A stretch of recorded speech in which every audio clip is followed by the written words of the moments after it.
1920 film shooting location, real horror story. दोस्तों, 1920 film India की सबसे ज्यादा पॉपुलर हॉरर फिल्म्स में से एक है। लेकिन क्या आपको पता है कि इसकी शूटिंग एक ऐसी जगह हुई है जिसके ऊपर खुद एक हॉरर फिल्म बन सकती है। एलर्टन कासल। ये कैसल दुनिया की सबसे हॉन्टेड जगहों में से एक है। ये सिर्फ अपनी ब्यूटी के लिए ही नहीं बल्कि अपने हॉरर लेजेंड्स के लिए भी फेमस है। लेकिन इसके बावजूद इस कासल में आज भी कई वीआईपी पार्टीज और गेट टुगेदर्स होते हैं। इसी के चलते विलियम्स फैमिली ने भी डिसाइड किया था कि वो अपनी छोटी बेटी कैरन की बर्थडे पार्टी एलर्टन कासल में ही थ्रो करेंगे। विलियम्स फैमिली कई सालों से लंदन में रह रही थी और उनकी छोटी बेटी कैरन 10 साल की होने वाली थी। कैरन का एक बड़ा भाई भी था जिसका नाम हैरी था। हैरी अपने घर में किसी से भी ज्यादा बात नहीं करता था। सबको लगता था कि शायद टीनेजर होने की वजह से वो शांत रहता है, मगर कैरन को हमेशा ही लगता था कि हैरी बहुत परेशान रहता है। हैरी ने अपने पेरेंट्स को एलर्टन कासल आने से कई बार मना किया था, मगर उन्होंने उसकी बात नहीं सुनी और कासल को 5 दिन के लिए बुक कर लिया। 5वें दिन कैरन की बर्थडे पार्टी थी। विलियम्स फैमिली जैसे ही एलर्टन कासल पहुंचे, हैरी के हाव भाव और ज्यादा बदल गए। ये बात कैरन ने नोटिस कर ली और उसने अपने भाई से पूछने की कोशिश की कि आखिर बात क्या थी, मगर वो कुछ नहीं बोला। उन्हें वहां पहुंचते पहुंचते रात हो गई थी और इसी वजह से विलियम्स फैमिली खाना खा के सोने चली गई। अपने रूम तक जाते हुए कैरन को स्टेयरकेस पर एक बच्चा दिखा जिसकी उम्र लगभग उसके जितनी ही थी। कैरन ने हाथ हिलाकर उस बच्चे को वेव किया, मगर वो बच्चा सीढ़ियों से ऊपर भाग गया। कैरन भी उसके पीछे पीछे जाने लगी और उसने देखा कि वो बच्चा उसके भाई हैरी के रूम में घुस रहा था। कैरन रूम के अंदर जा पाती उससे पहले ही उसने देखा कि हैरी दौड़ता हुआ अपने रूम से बाहर आया। उसके चेहरे पर एक अजीब सा खौफ था और उसका डर के मारे पसीना बह रहा था। हैरी ने कैरन का हाथ पकड़ा और उसे उसके रूम में ले गया। कैरन को अपने भाई के हाव भाव बिल्कुल समझ नहीं आ रहे थे, तो उसने हैरी से उस बच्चे के बारे में पूछा। हैरी ये सुनकर चौंक गया और उसने कैरन को उस बच्चे से दूर रहने को कहा। इसके बाद वो दोनों अपने अपने रूम में सो गए। सोते हुए कैरन को ऐसा लगा कि जैसे उसके सर पर किसी ने हाथ रखा था और धीरे धीरे वो हाथ उसके गले तक जा रहा था और अचानक ही उसे चोक करने लगा था। कैरन ने जैसे ही आंख खोली उसके होश उड़ गए। हैरी उसके ऊपर बैठा उसका गला दबा रहा था। कैरन डर के मारे चिल्लाने लगी और तभी उसके पेरेंट्स भागते हुए रूम में आ गए।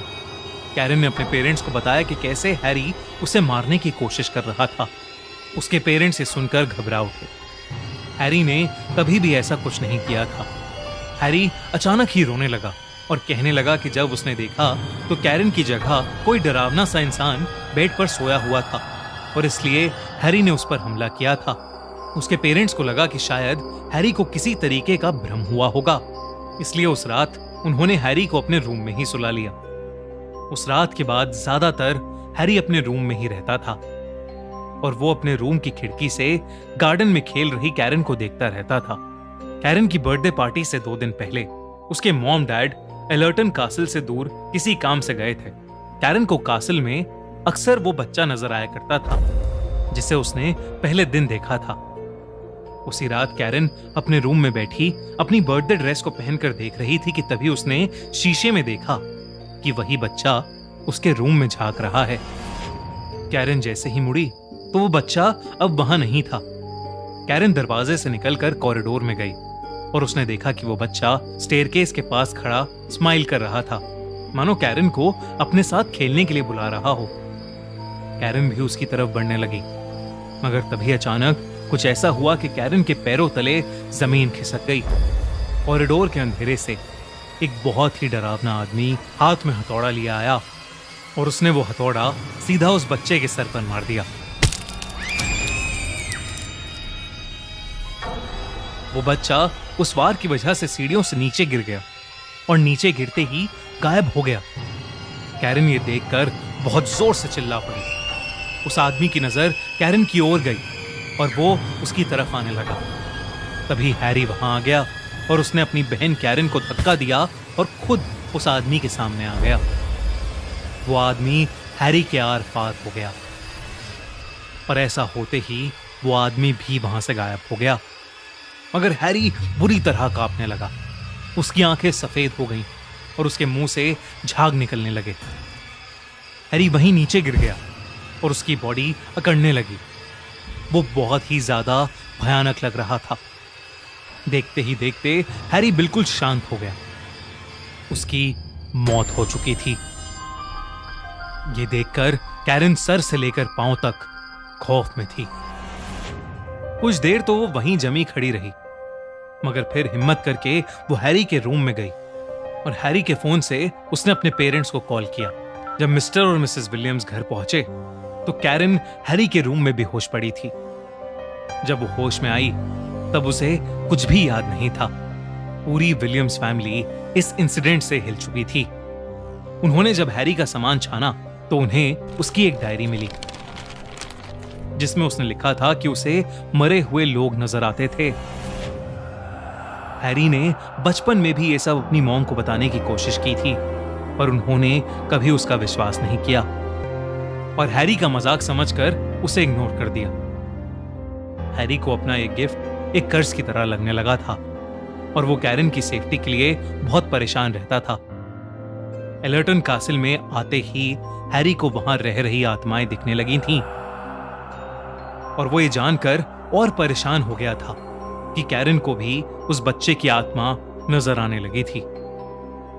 उस बच्चे के अलावा वहां एक और ईविल आत्मा भी थी जो कैरन को हार्म करना चाहती थी और उसी आत्मा से कैरन को बचाते बचाते हैरी ने अपनी जान दे दी।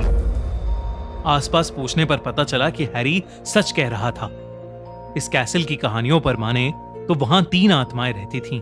कभी किसी को एक औरत का भूत दिखता था जिससे लोग कैसल की मालकिन कहते थे, तो कभी एक छोटे बच्चे का, और साथ ही वहां एक बहुत ही इविल स्पिरिट का भूत भी था। वो लोग कहते हैं कि वो इविल स्पिरिट एक कारपेंटर की है जो उस कैसल में काम करता था। उस कारपेंटर की कैसल के मालिक से लड़ाई हो गई थी और इसलिए उस कैसल के मालिक ने बड़ी बेरहमी से उसे मार डाला था। उस दिन के बाद से पूरी विलियम्स फैमिली कभी कैरन का बर्थडे दोबारा नहीं मना पाई, क्योंकि उसका जन्मदिन अब उन्हें एक बेहद खौफनाक हादसे की याद दिलाता था। ये वीडियो अच्छी लगी तो हमारा चैनल खूनी मंडे सब्सक्राइब करना बिल्कुल मत भूलना।